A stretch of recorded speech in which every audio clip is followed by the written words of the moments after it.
Selamat pagi pemirsa, saya Kina Supion akan menemani Anda dengan beragam informasi terkini di antaranya. Polres Labuan Batu ringkus pengedar narkoba antar kabupaten kota.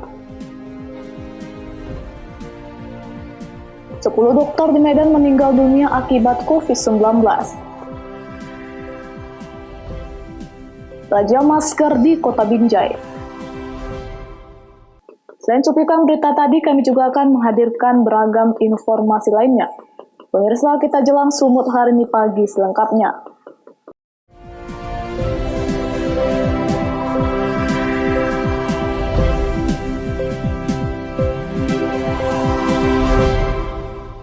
Kita ke informasi pertama, pemirsa. Polres Labuan Batu kembali meringkus 5 pelaku penyalahgunaan narkoba di Kabupaten Labuan Batu Selatan. 2 diantaranya merupakan pengedar sindikat jaringan antar kabupaten kota di Sumatera Utara.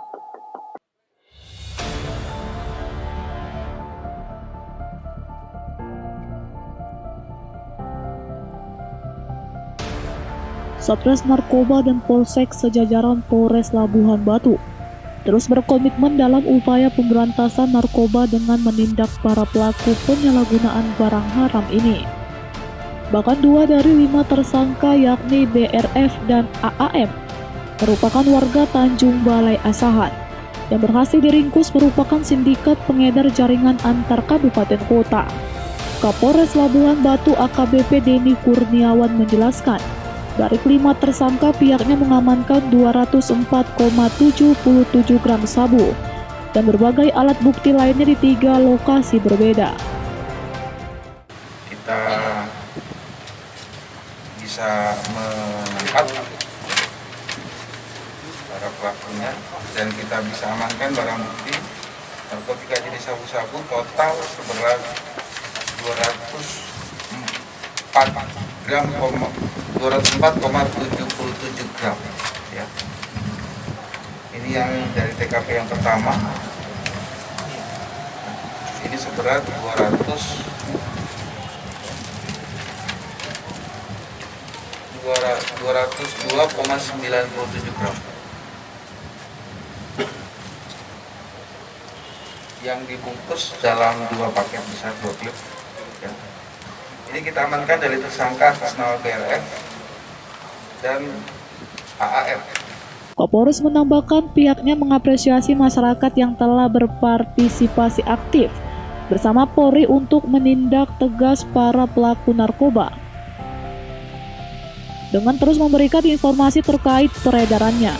Terhadap kelima tersangka dipersangkakan melanggar pasal 114 subsidiar 112 junto 132 Undang-Undang RI Nomor 35 Tahun 2009 tentang narkotika dengan ancaman maksimal 20 tahun penjara. Ucok Sitorus melaporkan untuk Evarina TV.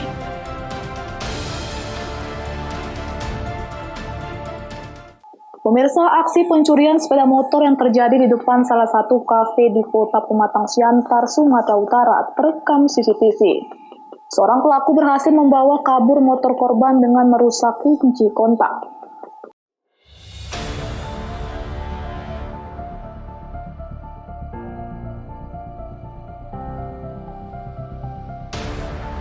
Aksi pencurian sepeda motor yang terjadi di depan salah satu kafe di Jalan Seram Atas, Kota Pematang Siantar, Sumatera Utara, sempat terekam kamera pengawas CCTV. Dari rekaman CCTV terlihat 2 pria dengan mengendarai sepeda motor datang dan pura-pura parkir di depan kafe tersebut. Setelah mengawasi sekitar lokasi, salah seorang pelaku dengan cepat membongkar kunci kontak motor incaran jenis Matic dan berhasil membawa kabur sepeda motor korban. Korban yang mengetahui sepeda motornya telah dicuri setelah melihat rekaman CCTV, langsung melaporkan kejadian ini ke pihak kepolisian.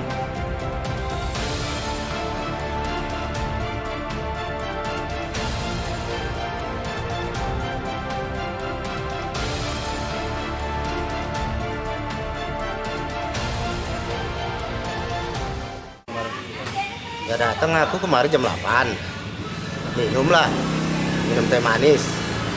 Nah, setelah minum itu ya terus jam-jam 9 lewat Saya terus mau pulang.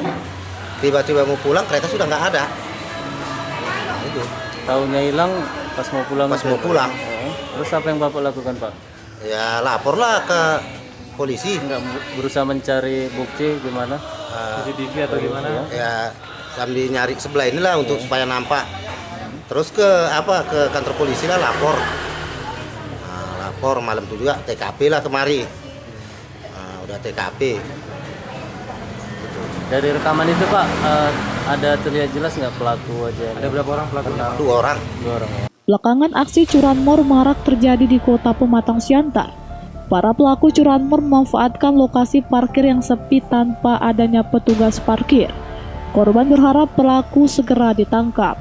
Dosi Simarmata melaporkan untuk Eva Rina TV.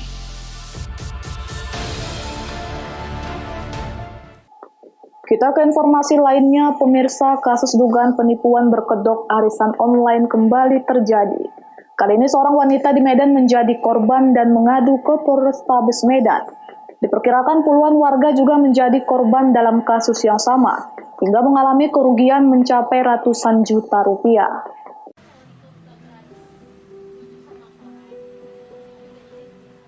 Salah seorang korban penipuan arisan online adalah Kholidia Boru Perangin-Angin. Dirinya mendatangi Mapolrestabes Medan untuk membuat laporan pengaduan karena merasa menjadi korban penipuan bermodus arisan online oleh TDM alias TN, warga Jalan Perjuangan Medan Sunggal, Medan, Sumatera Utara. Wanita cantik berambut pirang ini mengaku kesal dengan TDM selaku pengelola arisan online tersebut. Uang yang ditanamnya tidak kunjung cair, sementara dirinya mengaku sudah menanam modal di arisan online tersebut sebesar 40 juta rupiah dan dijanjikan akan menarik kembali sebesar 100 juta rupiah. Hingga Juli 2020, pengelola arisan online belum juga menyerahkan modal dan uang keuntungan yang dijanjikan. Korban sempat mendatangi rumah pelaku, namun pelaku selalu menghindar.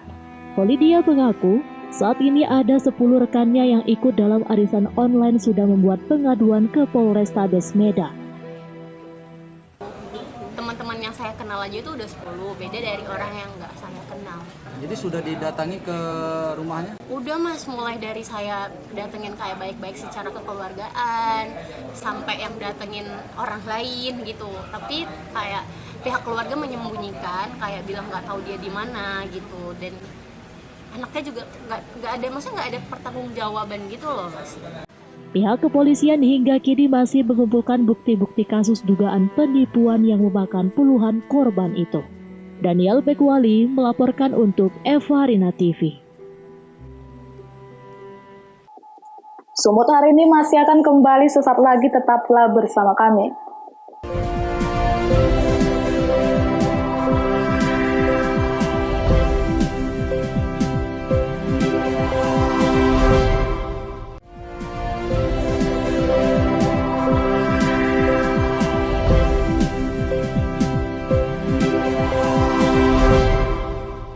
Terima kasih masih bersama kami.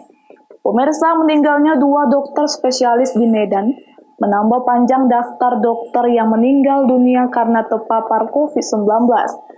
Ikatan Dokter Indonesia meminta pemerintah membangun rumah sakit khusus COVID-19 untuk melindungi tenaga medis yang tak menangani COVID-19.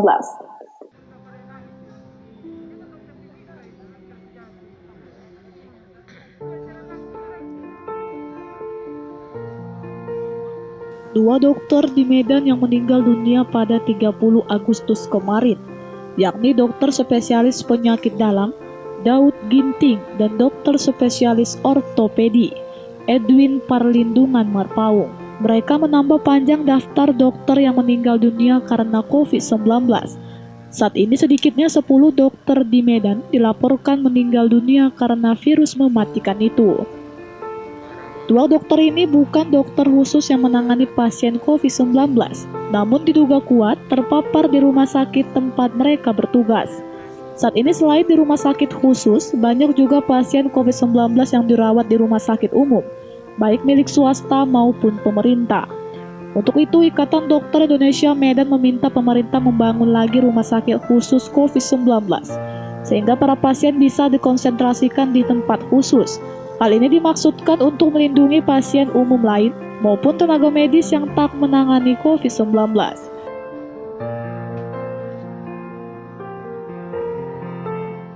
Saat ini sudah 100 orang dokter meninggal karena infeksi COVID-19 di Indonesia dan 10 diantaranya berasal dari Medan.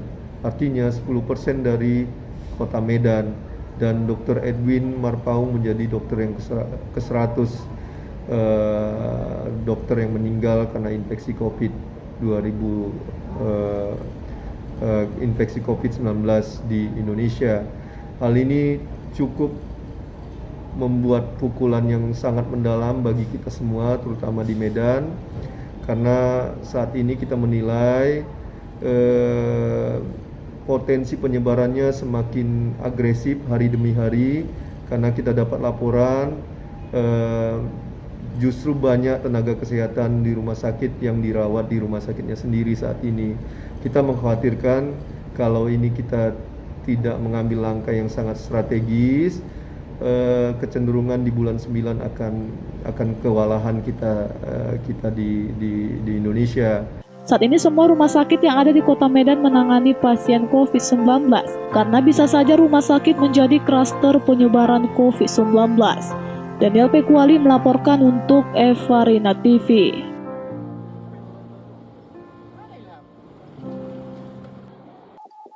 Pemirsa, 2 ASN terpapar COVID-19.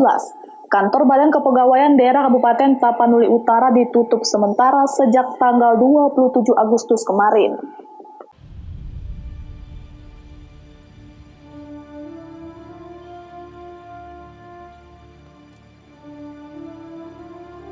Tiga warga Tapanuli Utara terpapar COVID-19, 2 diantaranya merupakan aparatur sipil negara yang bertugas di kantor BKD Kabupaten Tapanuli Utara. Ketiga warga tersebut berinisial BN yang merupakan sekretaris MH, merupakan staf bidang kepangkatan di kantor BKD Tapanuli Utara, dan SN adalah istri dari BN. Saat ini ketiganya dirawat di ruang isolasi RSUD Tarutung. Sebelumnya ketiga pasien baru tiba dari Medan dalam rangka tugas. Sementara SN yang merupakan istri dari BN turut mendampingi suaminya. Ketiga pasien pun dinyatakan positif terpapar COVID-19 setelah menjalani swab test. Atas hal ini, gugus tugas COVID-19 Tapanuli Utara menginstruksikan bagi seluruh OPD untuk melakukan penyemprotan disinfektan ke setiap ruangan kerja. Pertambahan kasus 2 orang lagi, satu lagi teman dari ASN ini yang melakukan perjalanan dinas ke luar kota. Kemudian dari hasil tracing kita dapati istri dari seorang ASN ini juga positif. Jadi kemudian sampai saat ini ketiganya kita rawat di Rumah Sakit Umum Daerah Tarutung. Ya, dari hasil penyelidikan epidemiologis oleh Dinas Kesehatan, mereka baru bepergian ke luar kota dalam rangka tugas luar. Jadi artinya bisa kita sampaikan bahwa mereka itu mendapat kemungkinan besar dari Medan. Sementara itu, pantauan awak media, para medis yang bertugas di RSUD Tarutung menggunakan APD lengkap saat melayani pasien. Rahmat Tinton melaporkan untuk Eva Rina TV.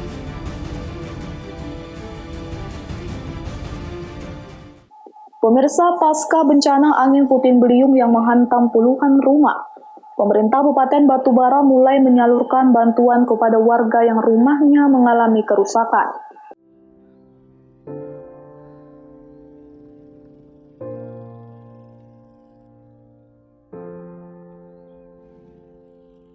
Pasca bencana angin puting beliung yang menghantam puluhan rumah di Desa Semuka, Kampung Parulian 2, Kecamatan Datuk, Tanah Datar, Kabupaten Batubara, Sumatera Utara, Bupati Batubara Zahir bersama rombongan mendatangi langsung ke pemukiman warga yang terkena musibah bencana alam angin puting beliung tersebut. Bantuan paket sembako beserta perlengkapan hand sanitizer, masker, serta bantuan paket perlengkapan keluarga diberikan Bupati Batubara kepada warga yang tertimpa musibah. Bupati Batubara mengatakan pemerintah melalui BPBD dan Dinas Sosial akan membantu segala keperluan warga yang tertimpa musibah. Pemerintah juga telah mendirikan tenda pengungsian, dapur umum, serta adanya tenaga medis. Ya, yang kita lakukan adalah bagaimana memberikan bantuan terhadap yang kena musibah ini, makanan, alat ini, masker, karena ini pandemi, ya. Kemudian nanti saya minta Dinas Sosial dan BPBD menghitung, ya, bantuan apa kita yang harus berikan kepada 25 rumah yang ini. Taufik melaporkan untuk Eva Rina TV. Sumut hari ini masih akan kembali sesaat lagi, tetaplah bersama kami.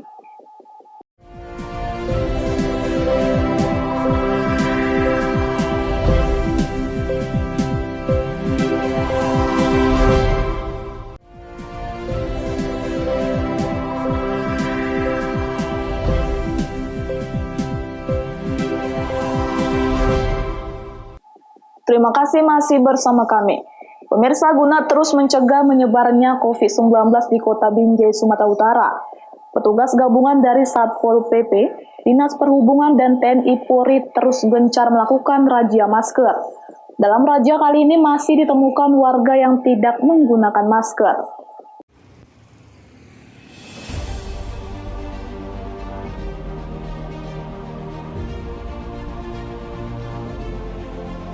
Razia masker guna mencegah penyebaran COVID-19 di Kota Binjai.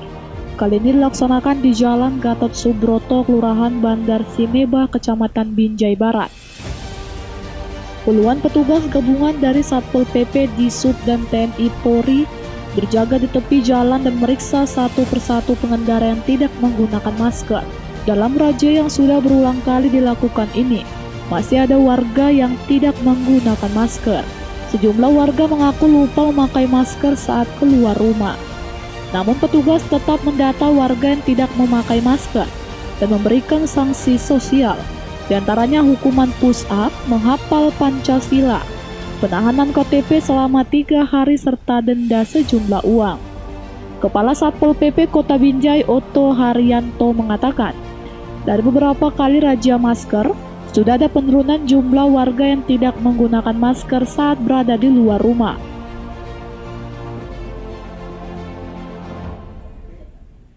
Sampai dengan hari ini, operasi masker terjadi dengan baik, dan kelihatannya dari hasil operasi ini jauh kita dapatkan bahwa masyarakat sudah mulai menyadari bahwa arti pentingnya masker tersebut, karena dengan hasil tadi yang kita dapat kita bukan hanya tinggal beberapa persen.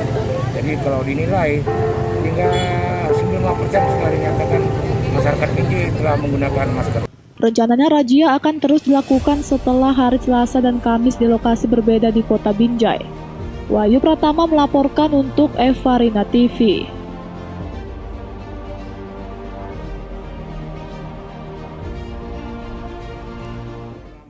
Pemirsa, tidak semua siswa bisa efektif mengikuti pembelajaran jarak jauh dengan sistem daring, mengingat keterbatasan ekonomi hingga kendala jaringan. Hal itu disikapi seorang guru di sebuah SD di Solo, Jawa Tengah, dengan sistem belajar dan mengajar menggunakan portofon. Sistem pembelajaran jarak jauh atau PJJ yang diterapkan di semua sekolah di tanah air sejak terjadinya pandemi COVID-19 memang memiliki tantangan dalam penerapannya. Mulai kendala berupa ketersediaan gawai, jaringan internet, hingga kemampuan ekonomi untuk pengadaannya. Menyikapi hal-hal tersebut, Sigit Pambudi, guru kelas 6B SD Negeri Mojo, Pasar Kliwon, Solo, Jawa Tengah, memiliki cara tersendiri. Dia menggunakan portofon atau pesawat handy-talkie untuk berkomunikasi dengan ke-29 siswa di kelas yang diasuhnya. Tentu saja para siswa pun dibekali dengan pesawat radio komunikasi tersebut. Semua dilakukan secara swadaya, yang biayanya didapatkan dari pihak sekolah sebanyak 15 juta rupiah, serta sumbangan dari para donatur. Dengan cara itu, dia berusaha mempersiapkan siswanya agar bisa secara maksimal menuju ke jenjang SLTP, yang dimulai setiap hari sejak pukul 7 hingga 14 waktu Indonesia bagian Barat. Siswa pun senang bisa belajar dengan menggunakan portofon dibandingkan menggunakan ponsel pintar. Selain tidak perlu merogoh kocek untuk membeli paket data, juga karena suara guru mereka saat menyampaikan materi pelajaran menjadi lebih jelas. Pembelajaran pada tahun ajaran sebelumnya, tahun 2019-2020, kami menggunakan HP Android, ya. Tapi memang ada beberapa permasalahan, diantaranya kan ada siswa kami yang tidak memiliki HP, kemudian ada juga HP yang harus berbagi dengan orang tuanya, di mana ketika orang tua bekerja otomatis HP tidak di rumah, sementara anak kan stay di rumah terus, dan belajarnya mereka menunggu orang tua kembali dari bekerja. Namun bukan berarti cara seperti itu tanpa kendala. Selain sinyal yang melemah jika lokasi tempat tinggal siswa jauh, tidak sedikit portofon yang diberikan ke siswa mengalami kerusakan. Materi tambahan pun tetap diberikan kepada siswa melalui ponsel Android. Namun bagi yang tidak memiliki ponsel pintar, setiap pagi pihak sekolah selalu mengantarkan materi pembelajaran ke rumah masing-masing siswa. Dari Solo, Jawa Tengah, Denik Apriani, Kantor Berita Antara mewartakan. Pemirsa, demikianlah rangkaian informasi dalam Sumut hari ini pagi ini. Saya Kiki Nasution mewakili kerabat kerja yang bertugas pamit undur diri. Terima kasih atas kebersamaan Anda dan sampai jumpa.